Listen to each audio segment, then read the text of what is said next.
আল্লাহ পাক পবিত্র কোরআনে বলেন যে এই ধর্ম, অর্থাৎ নবী মোহাম্মদ সাল্লাহ সাল্লামের পরিচিত ধর্ম, এই ধর্ম ইব্রাহিমের ধর্মের অনুরূপ। কারণ ইব্রাহিম ছিল পৃথিবীর প্রথম মুসলমান। এটা আছে 6 নম্বর সূরা আল ইমরানের 163 নম্বর আয়াতে। তো ইব্রাহিম নবীর যে ধর্ম, ইসলাম ধর্ম অনুরূপ ধর্ম, সেই কথাটা আসছে আপনার সূরা হজ আয়াত নম্বর 77।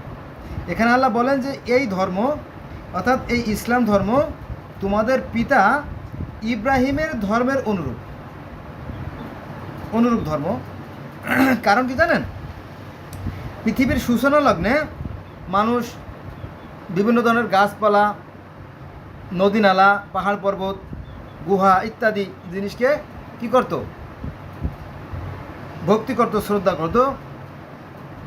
পরবর্তীতে যখন মানুষের জ্ঞান বাড়লো, অর্থাৎ ক্লাস 1 থেকে যখন ম্যাট্রিক পাস করলো, আইএ পাস করলো, বিএ পাস করলো, এমএ পাস করলো, তখন তার যেমন জ্ঞানের পরিবর্তন হয়, ঠিক ইব্রাহিম আলাইহিস সালামেরও সেরকম একটা পরিবর্তন হলো এবং তার বোধ উদয় হলো যে এই যে বিশ্ব ব্রহ্মাণ্ড, এই যে চন্দ্র, সূর্য, গ্রহ, নক্ষত্র, দিন রাত, জোয়ার ভাটা, ঋতু পরিবর্তন, সকাল সন্ধ্যা, এই যে সান্দনিকভাবে একটা প্রশংসনীয়ভাবে যে পরিবর্তিত হচ্ছে, নিঃসন্দেহে এর পিছনে একটা শক্তি আছে। কারণ ইব্রাহিম আলাইহিস সালাম সাধারণ ছিলেন না।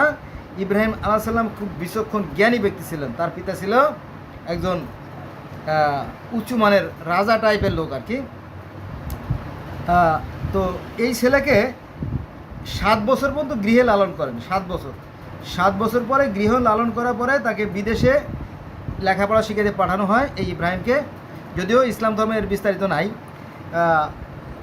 তারপরে উনি উচ্চ শিক্ষা গ্রহণ করে যখন গৃহে ফিরে আসে, তো দেখো যে তার পিতা নিজেকে ঈশ্বর দাবি করে, ভগবান দাবি করে, ওই যে আজর মূর্তি পূজা করে। তো বললো, বাবা তুমি যে এই যে মূর্তিগুলো পূজা করো বা নিজেকে ঈশ্বর দাবি করো, আপনারা যে কোনো একটা ধরতে পারেন। তো বললো যে এগুলো তো সঠিক না বাবা। বলো, কেন সঠিক না? বলো, দেখো বাবা, এই যে পৃথিবী, গোটা বিশ্ব ব্রহ্মাণ্ড, চন্দ্র, সূর্য, গ্রহ, নক্ষত্র, এইগুলোর একজন পরিচালক আছে, একটা অদৃশ্য শক্তি আছে যে কিনা এটা পরিচালিত করে। বলো, তোরা কে শিখাইছে? বলো, এটা শিখাইতে হয় না বাবা। যার বিবেক আছে, যার অন্তরে চক্ষু আছে, যার জ্ঞান আছে, সে উপলব্ধি করতে পারে।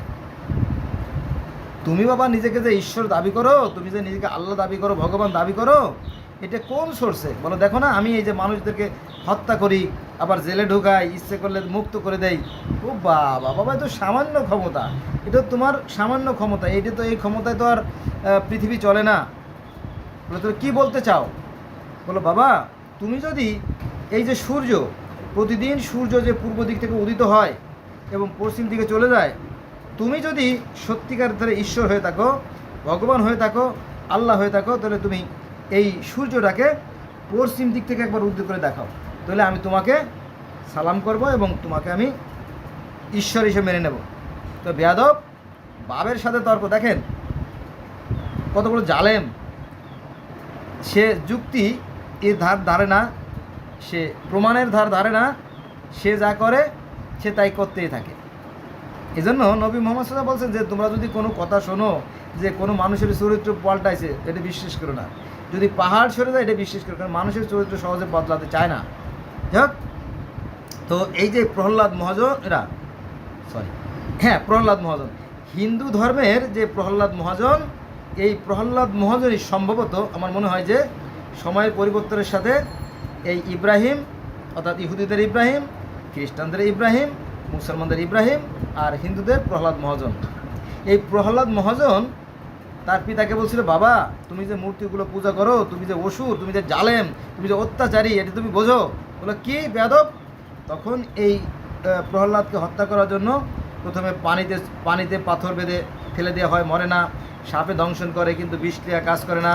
তলোয়ার দিয়ে কোপাতে দেয় কিন্তু প্রহ্লাদ কাটে না।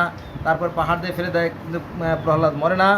পরে আগুনে পোড়ানো হলো প্রহ্লাদকে। ওই যে কোরআনে এই ঘটনা আসছে যে ইয়া নারুন বারদা উসালামুন ওয়ালা ইব্রাহিম। ইয়া মানে হে, নারুন মানে আগুন, ওয়ালা ইয়া নারুন বারদাস, বরদাস মানে কি বরদাস্ত আরবি শব্দ, যার বাংলা অর্থ হচ্ছে সহনশীল বা ধৈর্যশীল বা শান্ত হয়ে যাওয়া। আগুনকে আল্লাহ বললো, হে আগুন তুমি ইব্রাহিমের শান্ত হয়ে যাও।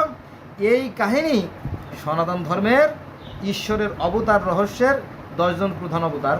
কারণ তখন তো অবতারের সংখ্যা কম ছিল, পরে লক্ষ লক্ষ আসছে, এটা মিল আছে কিন্তু।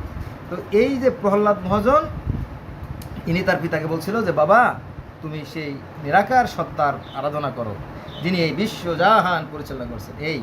তখন এই প্রহ্লাদ মহাজন তার ছেলে হিরণ্যকশিপুকে হিরণ্যকশিপু তার পুত্র প্রহ্লাদকে হত্যা করার জন্য বিভিন্ন ব্যবস্থা নেয়। তো আগুনেও দেয়, কিন্তু আগুন পড়ে না। এই কথা কোরআনে এত আছে, তো আরবিতে বললাম, তাই না, যে হে আগুন তুমি ইব্রাহিমের সহনশীল হয়ে যাও।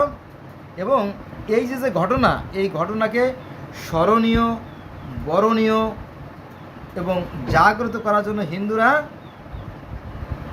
করে আপনার ওই যে চড়ক পূজা করে। চড়ক মনে আছে, ইব্রাহিমকে ওই যে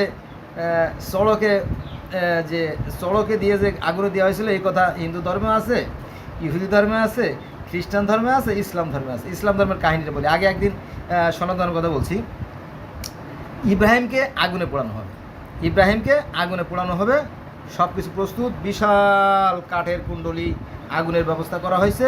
কিন্তু আগুনের এতই লেলিয়াম শিখা যে সেখানে জাহাজ আসছিল না। তখন চড়ক গাছ তৈরি করা হয়। একটা গাছ দেখেন আপনারা, এই যে আজকাল ওই যে চীনের যে ক্রেন আছে না, ক্রেন, বিশাল বিশাল বিল্ডিং তৈরি করা হয় ক্রেনের মাধ্যমে। নিচ থেকে মালপত্র উপরে তোলা হয়, ইট, পাথর, বালু, সিমেন্ট, রড, ওরকম থেকে ক্রেন তৈরি করা হয় গাছ গেড়ে।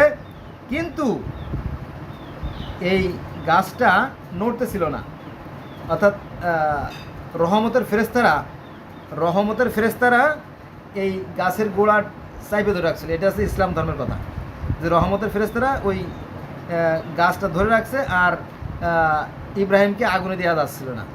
তখন শয়তান মানুষের রূপ ধরে এসে বুদ্ধি দিল যে করো, একটা কাজ করো। কী কাজ? যে ওই গাছের গোড়ায় নারী পুরুষদেরকে অবৈধ সেক্স করাও, মিলন করাও, তাহলে রহমতের ফেরেস্তা চলে যাবে। তো বলো যে দারুণ বুদ্ধি। তো তখন 40 জন নারী, কারা যাবা এই আকাম করতে? তখন 40 জন নারী, যারা এই আকাম কুকাম করবা তাদেরকে পুরস্কার দেওয়া হবে। তখন নমরুদ করলো কি, যে 40 জন নারী এই অপকর্ম করবে তাদেরকে পুরস্কৃত করা হবে। তাদের কপালে একটা করে টিপ মেরে দাও। সরকার গভর্নমেন্ট থেকে একটা টিপ মেরে দিল, টিপ দিয়ে দেওয়া হলো তাদের কপালে। তো তারা চলে গেল ওখানে আকাম করতে। তখন আকাম করলো মানে অবিবাহিত নারী পুরুষ যখন ওখানে সেক্স করলো, তখন রহমতের ফেরেশতা চলে গেল। তখন ওই যে ইব্রাহিমকে ফেলে দেওয়া সহজ হলো। এই যে চড়ক গাছ বলে, চড়ক গাছ, এটাকে বলে কি চড়ক গাছ। এই চড়ক গাছের কাহিনী সনাতন ধর্মে আছে। আর নিশ্চয়ই সনাতন ধর্ম থেকে পরবর্তীতে ঘুরে ঘুরে ইসলাম ধর্মে আসছে, সনাতন ধর্ম থেকে আসছে ইহুদি ধর্ম থেকে আসছে খ্রিস্টান থেকে আসছে ইসলাম ধর্ম। তবে ইহুদি ধর্মে বলা হয় প্রহ্লাদ মহাজন, আর হিন্দু ধর্মে বলা হয় প্রহ্লাদ মহাজন, আর ইহুদি ধর্মে বলা হয় আব্রাহাম, আর খ্রিস্টান ধর্মে বলা হয় আব্রাহাম, আর আমাদের ইসলাম ধর্মে বলা হয় হযরত ইব্রাহিম আলাইহিস সালাম। একই ব্যক্তি, একই কাহিনী, একই ঘটনা। যদি আপনি দেখতেন কত যুগ আগ থেকে যে কাহিনীগুলো চলে আসছে এটা আমরা জানি না। আর কোরআনে যে সমস্ত কাহিনী দেখবেন, সমস্ত কাহিনী এই আরব কেন্দ্রিক, আরবের আশেপাশে এর আগে পরে যে সমস্ত ঘটনা ঘটছে, এবং নবী মুহাম্মদ সাল্লাল্লাহু আলাইহি ওয়াসাল্লামের জীবনে যে 23 বছরের যে ঘটনাবলী, সেই ঘটনাক্রমে এই আয়াতগুলো নাযিল হয়েছে।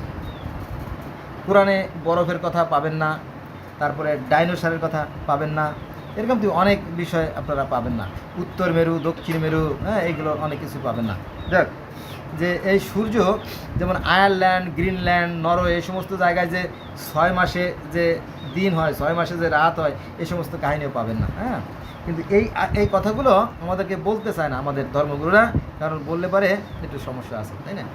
এই বিষয়গুলো আসলে জানা দরকার, না জানলে তো হবে না। যাক, তো একই কাহিনী আর কি।